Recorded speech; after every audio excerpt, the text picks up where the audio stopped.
Hey, chestnuts. Okay, today we have a really old game. Oh, no, not that old. It was Karpov, and this one's a really interesting game. It's one of my favorite games because the game was played in 1987, right? In in Seville, and Kasparov was down a point, so he had to win this game to make it even, right? And nobody had tied a game since Lasker Schlechter, whereas Lasker had to win the final game in order to keep his title. So it hadn't been done since 1910. That's like 77 years. So it was a lot of pressure, and there wasn't a good sample size for what Kasparov was about to do. So what he decided to do, he had to win or he would forfeit the world champion title to Karpov. So what he had to do, so what he thought was, yeah, I'm gonna throw him off his game. I'm gonna essentially troll Karpov. I'm gonna play like him. And Kasparov had a completely different style. Kasparov played very dynamic and very tactical, whereas Karpov would had a positional crushing pressure advantage. A little bit like Carlsen, but I think Karpov is a little more subtle than Carlsen. So yeah, so he even said, what could annoy Karpov more than playing like him? Alright, let's see what this trolling did. Okay, C4. Obviously a more positional opening. But it's not new. Kasparov has played it before, even in this match. But it's still not, vintage Kasparov. Not, his dynamic play. So, positional. E6. I mean, you could be like Aronian and play it very dynamic and stuff, but yeah, it depends on the player. So, but Kasparov chose to play this very positionally. Okay, knight to f6, g3. Then we have d5, bishop to b3, bishop to e7, bishop to g2. So it's like a kind of what you see in like a ready position almost usually. Castles, castles. B6, bishop to b2. Yeah, with this bishop going for this. All right, so you have bishop to b7 and then e3. Normal English / ready position moves. Knight b to d7. You can also play c5 to contest the center. All right, knight b to d7 was played in the game. Knight to c3. Then we have knight to e4. Ooh.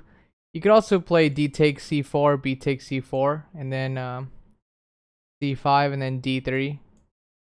And then black might have this pawn right here, this backward pawn as a target, but white has a pretty good center, right? You give this the light square bishop this diagonal, so it's also possible. But knight to e4 was played. And then knight to e2, opening up that bishop. a5, d3, kicking that knight out. And then we have this interesting move, bishop to f6. Right? Okay. If in this move, okay, so what was played was queen c2 to defend this bishop. But if you do play d takes e4, then black has the initiative actually in this line. So, very interesting. D takes e4, then bishop takes b2, rook b1, right, to put it away. Kick the bishop away. D takes e4, and you can't take this bishop because there's this insane fork right here. Uh-oh, and you're gonna be losing this awesome bishop. Man, that's scary. You'll be losing your light squared bishop, and this light squared bishop is aiming at you. So knight to d2, then bishop to a3, knight takes e4, and queen c8, and yeah, black is looking pretty comfortable here with these knight going to e5 ideas. These bishops when they're good diagonals, rooks will come into the game. So Kasparov didn't want that. Want to play like Karpov, you gotta make some good positional decisions. Okay, queen to c2, bishop takes b2, queen takes b2, knight to d6. Then we have c takes d5, Then bishop takes d5, d4. That's kind of funny looking at these. All four larger pieces in one row. It's kind of funny. Okay, c5 to contest the center, because Kasparov looks like it's a pretty good center with all these pieces around here, right? Then rook f to d1, rook c8, knight to f4, then bishop takes f3. But Karpov, why would you give up your light squared bishop when he has this light squared bishop? Well, if you actually look at all the other variations, Karpov that was like the best move, actually. So let's see. Let's see these other variations. So if he plays maybe like this, right, to contest the center, there's this knight to e5, right, move. And white is looking all right here. If you play f6, the knight takes d7, queen takes d7, d takes c5, queen to b5, knight takes d5, e takes d5, c takes b6, knight to c3, and look at this knight. Oh man, doing some cool stuff. And then rook to d2. So you may have this light square bishop. Oh yeah, white has this light square bishop, and this knight looks like it's doing a lot, but it's probably gonna have to drop back here soon. So this bishop has these ideas. So yeah, white is slightly better here, and this knight is looking, although this knight is looking pretty strong. Okay, so we have knight to e5. Okay, let's try the other, because you know this bishop did not take this, so let's try the other continuation. D takes d4, knight takes d7, queen takes, captures, queen to c6, knight takes d5, e takes d5, queen takes, and white is obviously dominating this one. This one's clear. This bishop has these ideas to dominate the light squares, and then it's attacking this knight directly, right? And then there's ideas like this. I mean, you can't do it now because the queen would capture, but there are ideas like this. So in the other variations, Karpov probably saw that, oh man, white's probably a little better, so he had to go for this. Bishop takes f3, bishop takes, queen to e7, rook to c1, rook d8, d takes, knight takes. You could also play rook takes c5, that's also possible. And then have ideas of doubling up your rooks. Okay, b4, a takes, queen takes, and now there's this weak pawn that you can target. Queen to a7, a3, knight to f5. Then you have rook to b1, attacking the weak pawn. Okay, and then so to make Kasparov lose a tempo a little bit, Karpov chose to take, right? And then now you would have to take back with this rook, since you don't want to move your bishop back. It's controlling this beautiful diagonal. So rook takes, queen to c7, knight d3, h6, rook to c1, pinning this knight, right?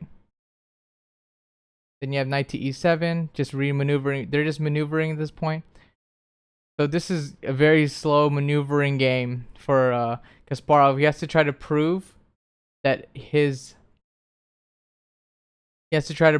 bishop, right, is better than this knight right here, right? This knight and bishop.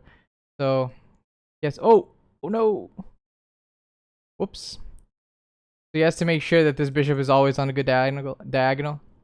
A knight to f5, a4, knight to d6, queen to b1, queen to a7, knight to e5. Okay, just trying to make stuff happen. I mean, Kasparov has to win, or he just has to make stuff happen, right? He can't even go for a draw here. He's gonna lose his title.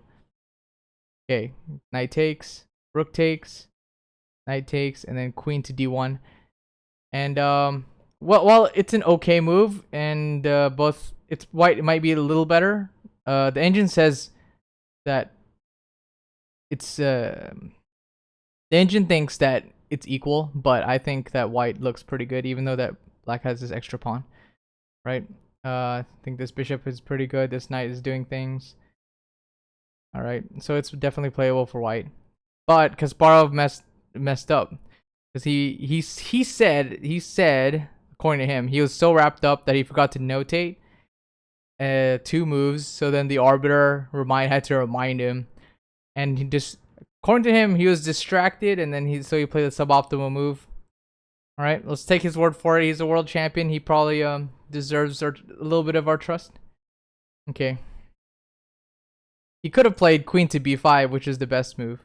And now if knight to d6, then queen c6, and then to attack this knight, right? And then you basically have to give up a knight, right? Queen will capture this knight. Okay, if king to h7, right? If Kasparov played this queen b5 move, then queen to e8, knight d6, queen to d8, and yeah, you can't really defend the knight anymore. This knight. Okay, this it has like no, it has yeah. All right, let's see what happens. Knight to b7, queen to f8, knight ac5, knight takes, yeah, and now this pawn's going down. Queen to a1 check, king to g2, and then there's g6. It protects h7, and I mean it protects this, right, which would be mate straight up. So it protects that square, and now you have bishop takes, knight takes, queen takes h6 check, king g8, queen takes g6 check, king f8, queen takes e6, and now, well, suddenly Karpov has no pawns, and these are just gonna roll to the end and make a queen. There's no way to win this position if you're against a grandmaster. So yeah, Kasparov missed a winning opportunity. That's for sure. That's for sure. All right. So after that, he played queen to d1, which is suboptimal. But white, even though the computer thinks it's even, I think white has the initiative, and white can make stuff happen. But sometimes you can't really trust the engines completely. Because we're playing humans versus humans, right? Okay, knight to e7, queen to d8 check. You can also play bishop to h5 to put some pressure here. All right, king to h7, knight takes f7, knight to g6. So slowly but surely, black's pawn structure just gets annihilated. Queen to e7. You could also try knight to c5, bishop h5, queen to a4, queen takes. You can try for this queen trade, but you start slowly realizing that isolated pawns, and then soon you're gonna be captured. All right, so queen to e7, and then we have queen takes the a4 knight, queen takes f7, bishop to e4, king g8, queen to b5, knight to f8. So here's Kasparov playing like Karpov, subtle positional crushing chess.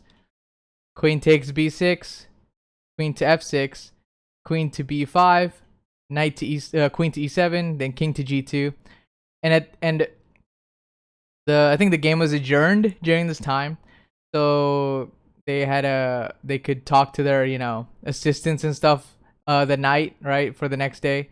And Kasparov said his confidence was boosted because he knew black's pieces were tied down to defense, and that he could slowly but surely find the win.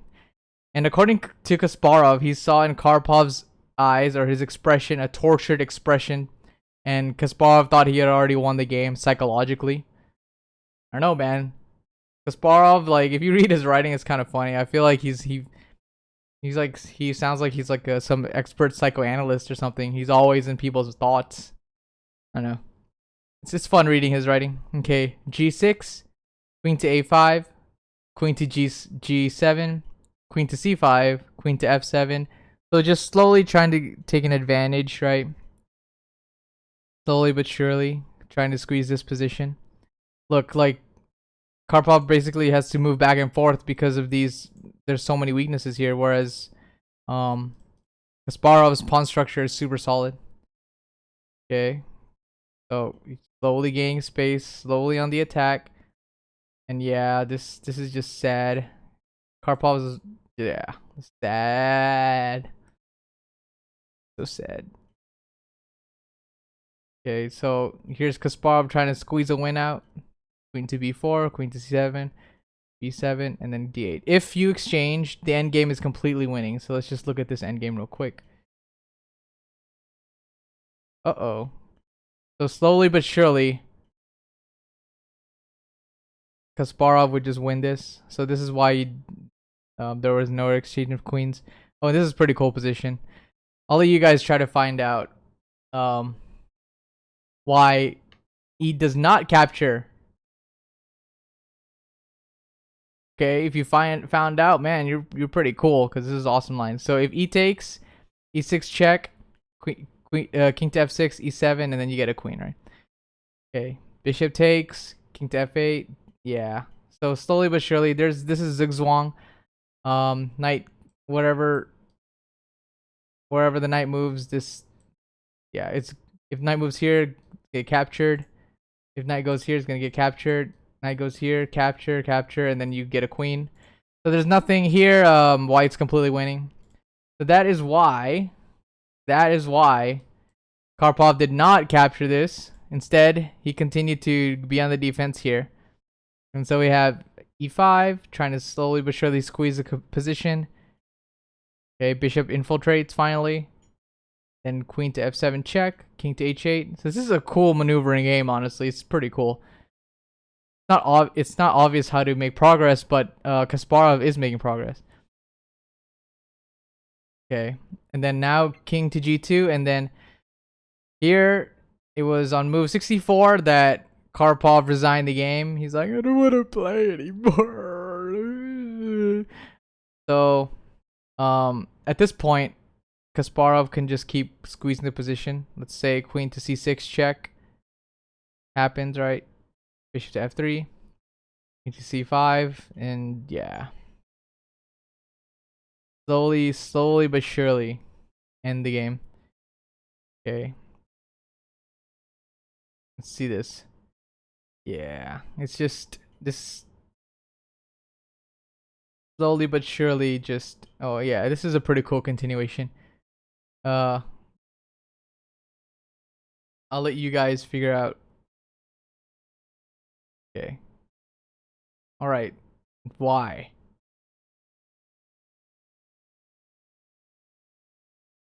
Well, this knight is trapped, right? He can't go anywhere. And then if king goes here, there's this check. So, man, it's just so sad. King to h8, bishop to e8, king to g8, f7, and then this is pretty cool. This is pretty cool. Okay. Okay, I'll let you guys try to find out what is the last move. Okay, this is actually mate here. Alright, so okay. But Karpov resigned here because he knew that it was pointless. Kasparov can just see a bunch of moves and end the game. Alrighty. If you like this video, subscribe. You know, there should be some figure right here. You can hit it and you'll subscribe. And then you can smash that like button like a clock. You know, you can hit that notification bell like a chess clock. And I'll see you guys next time.